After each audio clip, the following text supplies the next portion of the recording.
The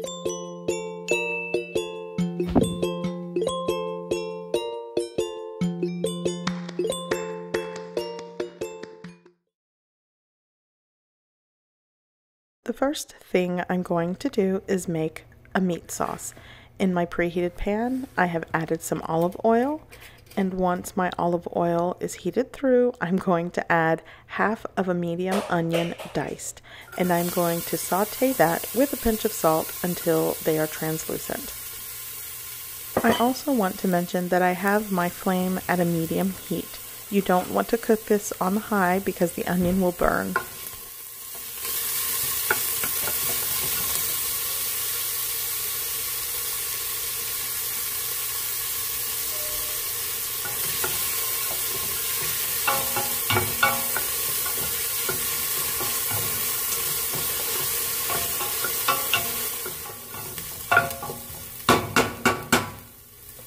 My onions are cooked through and translucent, so now I'm going to add 3 cloves of fresh garlic minced, and I'm just going to give this a quick saute. I don't want to burn this.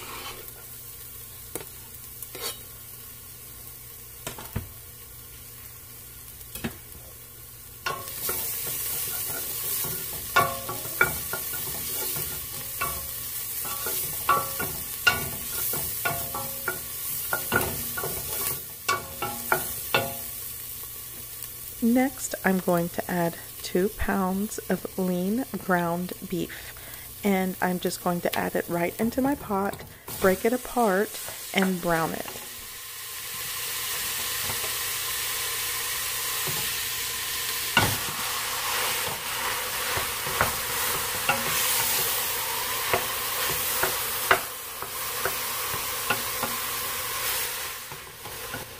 Now I'm going to add salt and pepper to taste.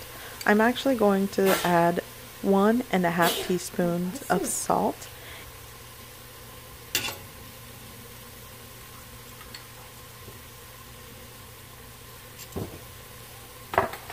Next, I will be adding 2 teaspoons of Italian seasoning. If you do not have Italian seasoning, you could use what you have. Basically, this is a blend of dried basil, marjoram, parsley, and Italian oregano. And I also think it has rosemary as well. So if you have those dried herbs, you can make a blend of your own. But that's what I'm using today. Now at this point, once your ground beef is all browned and cooked, you could basically add a jar or 2 of your favorite pasta sauce. But if you don't have that, I'm going to show you what I normally do. Basically, I just use crushed tomatoes, and I wanted to show you the brands that I'm using today. And I just normally buy what's interesting or on sale at the store, and this is what I had in my pantry. You don't have to buy this brand, but I just wanted to show you the amounts. One is a 24-ounce jar of diced tomatoes, and the other is 13.76 ounces of crushed tomatoes. Okay, so my ground beef has produced juices, and it also has a little bit of fat, but this is a fairly lean ground beef, so I'm not even going to bother draining the little fat that's in the pan.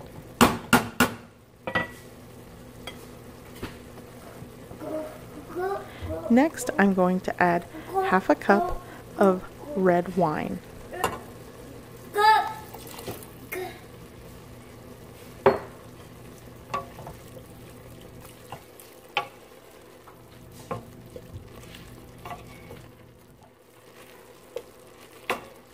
Once I let that cook out for a minute or so, I am now going to add my crushed tomatoes.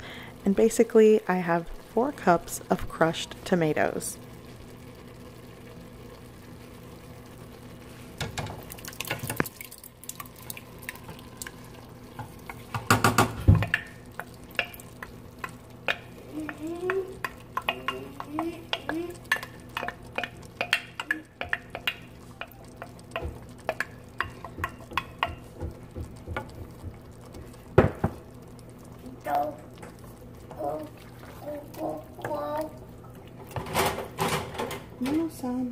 I'm going to combine everything really well and bring it up to a simmer.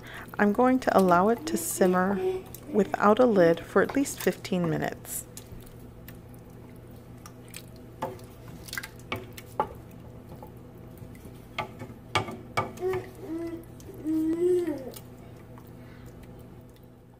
the meat sauce has been simmering for 15 minutes on a medium-low heat.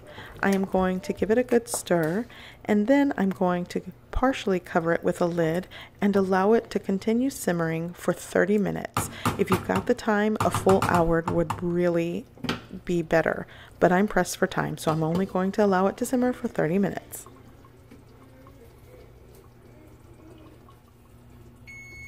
It has been 30 minutes and my meat sauce is ready. Again, if you have the time to let it go for a full hour, do so. But I want to go ahead and speed things along, so I just did it for 30 minutes. But as you can see, it has thickened and the juices and sauce have reduced. So I'm going to set this aside until I need it later.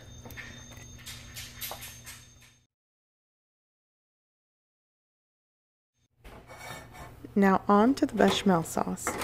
Here I have a pot that I am gradually bringing up to temperature. I'm working with a medium to medium-low heat.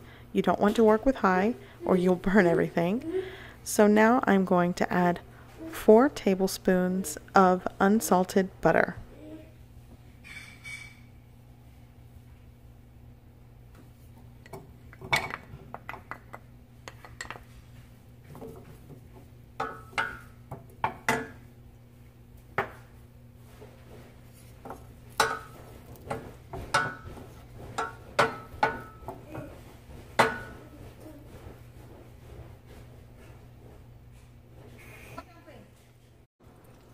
Next, I'm going to add 4 tablespoons of all-purpose flour. Now with a wooden spoon, I am going to cook the flour for a minute or so. And you want to constantly stir to make sure you get rid of any of the lumps.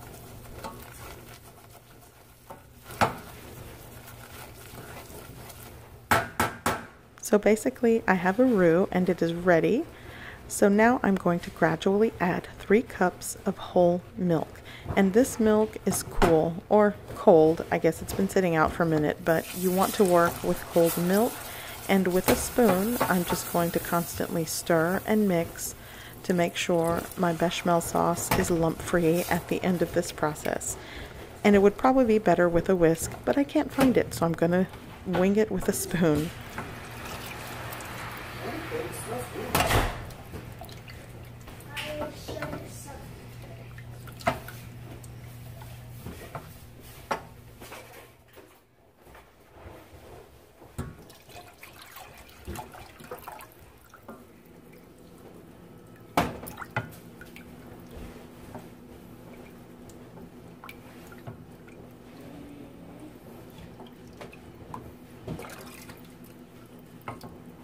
Okay, so I have completely added all 3 cups of milk. Now, you might notice that my sauce is still very thin, but do not worry. If you find yourself in this situation, continue stirring, whisking, whatever you're using, because ultimately, after a few minutes of whisking and stirring, it will be thick enough. And right now, my sauce is perfect. So all I'm going to do is add a pinch of salt and a 1/4 teaspoon of freshly grated nutmeg and set it aside, and we're almost there to putting our lasagna together.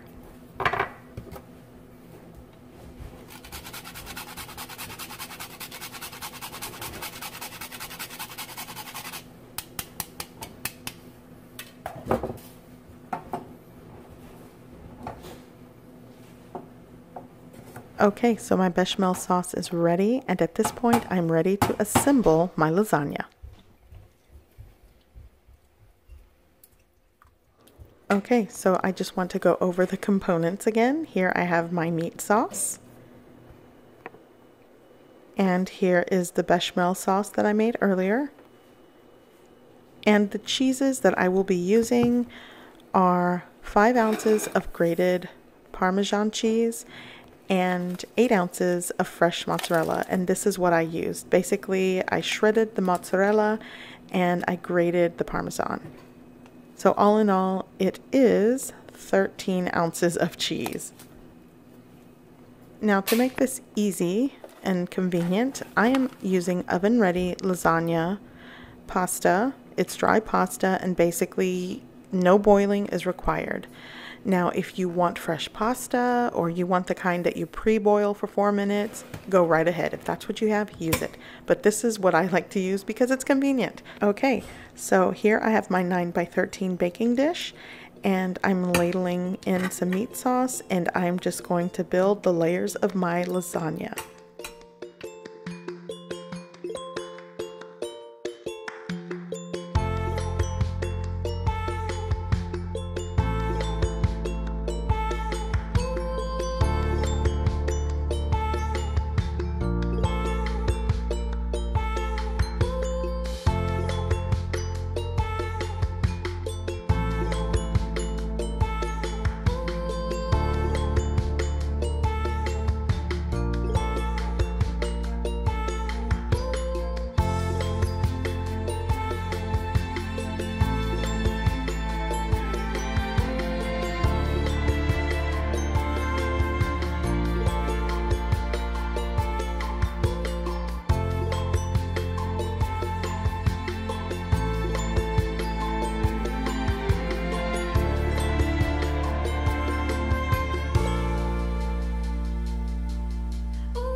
Okay, so this is basically my lasagna.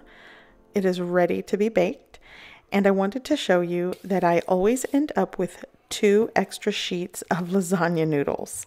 I don't know why, happens all the time. Okay, so I have been preheating my oven to 375 degrees Fahrenheit.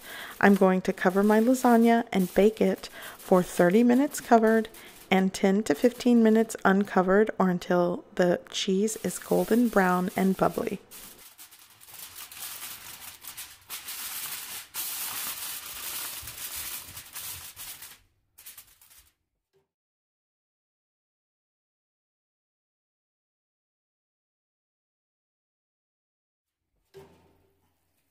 It has been around 45 minutes and my lasagna is ready.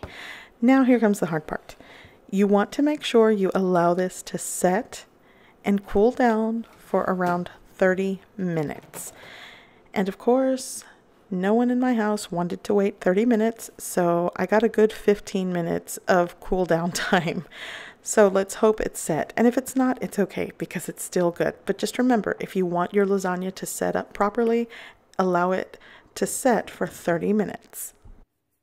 Here I am just garnishing with some dried parsley. That is optional. You don't have to do that. And again, I'm going to allow it to set, and when it's all said and done, it's going to be delicious. So I'm going to cut into this. Mind you, it's probably going to slide a little bit because it's only been 15 minutes, but my hungry crew is ready and so am I. So here we go.